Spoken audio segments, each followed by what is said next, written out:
automatically wachezaji wenyewe wako motivated na hiyo mechi. Ni mechi moja ambayo wachezaji wengi wanapenda kucheza hizo mechi za aina hiyo, mechi ambayo unacheza na quality players, na bahati nzuri na kwetu kama Singida Black Stars tuna quality players wa kutosha. Kwa hiyo itakuwa mechi nzuri kuitizama na kuenda kuhakikisha kwamba unapata kitu kizuri. Kwa hiyo tunajua uzuri wao uko sehemu gani na ubaya wao uko sehemu gani. Kwa hiyo kama technical tumejitea kuangalia ni sehemu gani tupite, mabaya yao ile mazuri yao tunawaachia, lakini sehemu gani wana udhaifu ili twende tukapata ushindi. Kwa hiyo imani yetu kama technical ni kwenda kupata matokeo mazuri ambayo yataenda kutufanya tumalize msimu vizuri, kwa sababu tutakuwa sofa, hatuna pressure yote.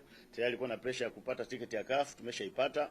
Kwa hiyo ili tuweze kusherehekea, wachezaji wataenda comfortable kuhakikisha kwamba naenda kucheza mechi na kupata matokeo sahihi. Kwa upande wetu sisi ligi tunaenda kumalizia Arusha. Tutacheza mechi inayokuja Arusha. Kwa hiyo so far tuweze kusema tumemaliza ligi. Kama technical kuna target ambayo tumeifikia. Na unapozungumza mechi yote unaenda kucheza na timu ambazo kwenye top 4, automatically ni mechi. Ni mechi ambayo sisi kama technical hatuoni au muhimu wa kwenda kufanya rotation kubwa. Na bahati nzuri labda niweze kuambia watu ni kwamba sisi Singida hatuna mchezaji wa majaribio. Wachezaji wote ni quality players. Unapoona Singida amekuapproach amekuleta kwenye timu, automatically ni mchezaji ambaye unaweza una deserve kucheza mechi yote ile. Hata wachezaji wengine wameondoka, lakini timu imebaki na imebaki strong na imerudi kwenye nafasi yake. Kwa hiyo yule ambaye tutamaccommodate kwenye mechi kesho ni mchezaji ambaye sio kama anafanywa rotation, kwa sababu kuna mechi ambayo tushapata nafasi ya kuwakilisha nchi. Tegemea kupata full squad.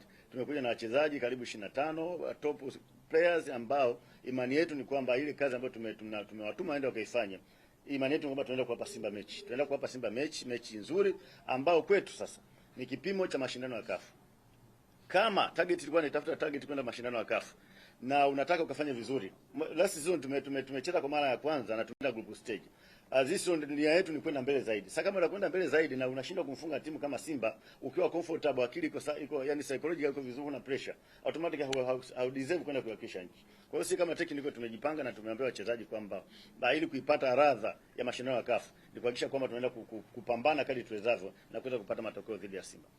Kama tulivyosema kwamba tunaheshimu kwanza, tunaheshimu Simba ilivyo kwanza yenyewe, mchezaji mmoja wana quality players, lakini wana target zao, wana plan yao. Sasa wakati mwingine mpira ni kutega na kutegua. Wao wana plan ya system of play ya kwao, lakini na sisi tumekuja na system of play ambao tumeangalia Simba anavyocheza ili kwenda kuabiti, tumeona wanachezaji. Sasa kuna vitu vingine tukiviweka public, automatically nitakuwa nauza silaha zangu za vita.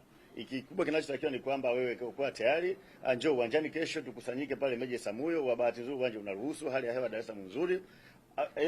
I'm sure utakuja kuenjoy. Utakuja kuipata mechi nzuri ambayo inakupa picha ya mpira ya kuonya kama kweli Tanzania tuna ligi bora. Moja kati ya ligi bora. Utaona mechi ya kesho, njoo utaenjoy. Wao wana safu nzuri ya ushambuliaji na sisi pia tuna safu nzuri ya ulinzi, kwa sababu takriban mechi kama 5 hivi hatujaruhusu. Kwa hiyo mechi itakuwa nzuri kati ya battle hiyo hapo kati ya masteka na mabeki.